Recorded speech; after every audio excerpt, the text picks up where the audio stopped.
Hello everyone, this is Mansi from avitati.in। अब हम अपनी बिहाइव की 6th पोएम स्टार्ट कर रहे हैं जिसका नेम है no men are foreign. So as you know, मैं आपको एक शॉर्ट इंट्रोडक्शन दूंगी, देन हम पोएम को लाइन टू लाइन रीड करेंगे, उसके जो डिफिकल्ट वर्ड्स है उनको समझते हुए पोएम को समझेंगे। सो यहाँ पे ये जो पोएम है बहुत ही अच्छी पोएम है, it's a peace loving poem.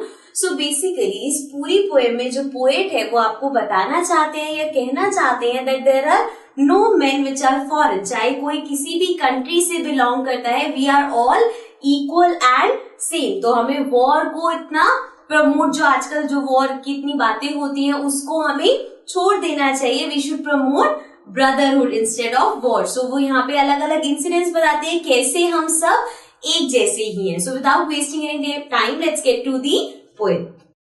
So now let's begin with the poem. Remember, no men are strange, no country is foreign. Beneath all uniforms, a single body breathes. Like ours, the land our brothers walk upon is earth like this, in which we all shall lie. So here, remember, no men are strange. Strange means unknown, and foreign means something that belongs to the other country. जैसे हम बोलते हैं ना, अगर दूसरी country से कोई आता है तो हम बोलते हैं ये फॉरेनर है, या अगर इंडिया से बाहर जो कंट्रीज है तो ये फॉरेन कंट्रीज है। So the poet is saying कि that no men are strange, कोई भी इंसान अलग सा, अननोन सा नहीं होता। नो कंट्री फॉरेन, कोई कंट्री फॉरेन नहीं है।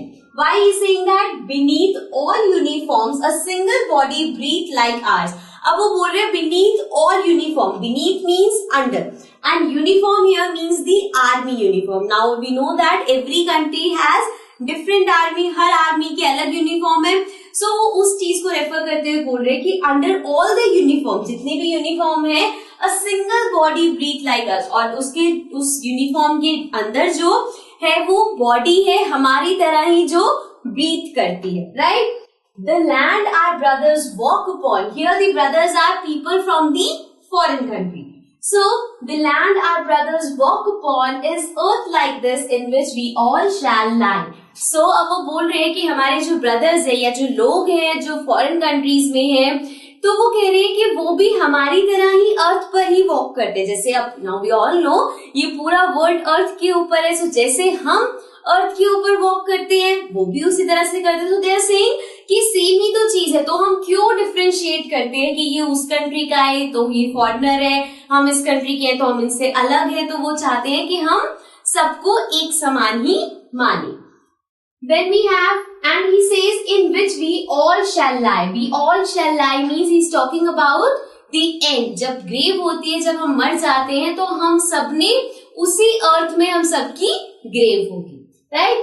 Then they too aware of sun and air and water are fed by peaceful harvest, by war's long winter starve. Their hands are ours, and in their lines we read a labor not different from our own. So now the poet is saying they again refer to the people of the foreign.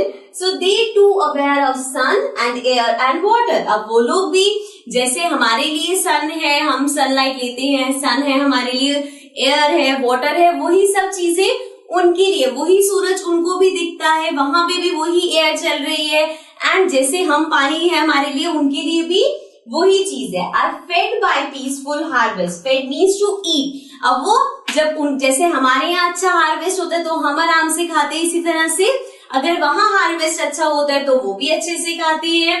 Bye wars long winter starve, और जब war, starve means when you suffer from hunger. So वो बोल रहे हैं war के time में, अब चाहे दो कंट्रीज का वॉर हो, नुकसान दोनों तरफ होता है, राइट? तो वो बोलते हैं कि जब वॉर होता है तो उनके लिए भी जो विंटर्स की लंबी नाइट्स है वो भी भूखे प्यासे उन्हें निकालनी पड़ती है। Their hands are ours and in their lines we read. So their hands are ours, मतलब जैसे हमारे हाथ है उनके भी हाथ है। हाथों में हम देखते हैं लाइंस होती है, and people read those lines के हाथ। बहुत बार आपने देखा होगा, बहुत पंडित वगैरह बैठे होते हैं, इनको हम हाथ दिखाते हैं और रेखाएं बताते हैं कि आपके साथ ये होगा। सो वो बोल रहे हैं उनके भी हाथ हमारी तरह ही, जैसे हमारी लाइंस कुछ कहती हैं, सेम वही चीज उनके साथ भी है, correct? A labour not different from our own. Labour here means hard work, मेहनत करना। सो जैसे हम मेहनत करते हैं या जैसे वो लोग मेहनत करते हैं, हम भी मेहनत करते हैं। So there is no difference. Correct? So now let's move ahead with the poem.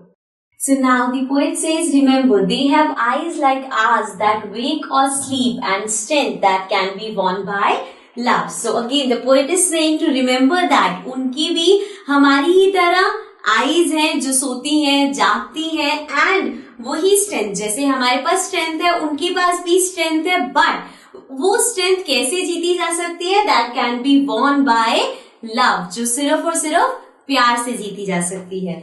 In every land is common life that all can recognize and understand. So in every land means every country, every continent, हर जगह पे एक common life है. Here the common life refers to the living creatures, the living things, जो life है, जो हर कोई recognize करता है, मतलब पहचानना. Recognize का मतलब होता है पहचानना, and understand मतलब उसको समझता है. Let us remember, whenever we are told to hate our brothers, it is ourselves that we shall despise, betray and condemn. So अब वो क्या कह रहे हैं कि जब भी हमें कोई बोलता है कि उन लोगों को नफरत करो या दूसरी कंट्री के लोगों से हेट करो. Remember, whenever we are told to hate our brothers, तो जो दूसरी कंट्री के लोग हैं, जो दूसरे प्लेस के जने हैं, उसको उन्होंने हमारा ब्रदर कहा है. तो जब भी कोई हमें उनको हेट करने के लिए कहता है, it is ourselves that we shall. अब यहाँ पे मीनिंग देख लेते हैं. Despise means to deprive. Deprive basically होता है when we take away something from someone, so that is deprive. जब हम किसी चीज से वंचित रखते हैं किसी को, तो वो होता है deprive करना, और we can say dispose. Then betray is to cheat someone or to deceive someone. Then condemn is जब हम किसी चीज की बुराई करते. तो वो कह रहे हैं कि जब हमें कोई कहता है कि उनसे नफरत करो, तो बेसिकली ये सब चीजें हम खुद अपने साथ कर रहे हैं. अंडरस्टैंड? सो बेसिकली यहाँ पे मैं अब पोएम के एंड तक हम आ गए हैं, हमें पता चल गया कि पोएट क्या बताना चाहता है कि इतनी नफरत नहीं करनी चाहिए. We are all same. Correct? अब आते हैं अपने लास्ट स्टैंजा पे. So let's continue. Remember, we who take arms against each other, it is the human earth that we defy. Our hells of fire and dust outrage the innocence of air that is everywhere our own. Remember, no men are foreign and no countries strange. So now the poet is saying, remember, we who take arms against each other. Arms here means the guns. जब हम एक दूसरे पे guns देते हैं, it is the human earth that we defile. So defile is pollute. तो हम क्या करते हैं? गन्स एक दूसरे के अगेंस्ट लेने का मतलब है when we initiate war. So उस टाइम पे हम बेसिकली अपनी ही अर्थ को पॉल्यूट कर रहे हैं. Our hells of fire and dust, जो ये गुस्से हैं और जो फायर है, डस्ट है, that outrages. outrage का मतलब होता है strong reaction of anger. So वो outrage क्या करता है? वो किस चीज को खराब कर रहा है? The innocence of air that is everywhere our own. वो बेसिकली जो हमारी एयर है उसकी प्योरिटी को खराब कर रहा है, and that is everywhere our own. अब हम अगर एयर पॉल्यूट करते हैं तो ऐसा नहीं है कि सिर्फ आप अपनी कंट्री की या किसी पर्टिकुलर जगह की करोगे. When we pollute air, it is everywhere our own. Correct?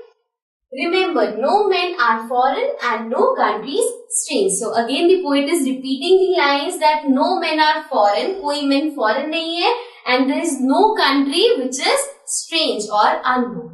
Okay, so this was the poem. It's a very beautiful poem and also I hope आपको ये poem समझ आ गई होगी and अब आप इसके question answers attempt कर पाओगे. So that's it from my side. I'll be coming back again with some new chapters. Till then, take care and bye.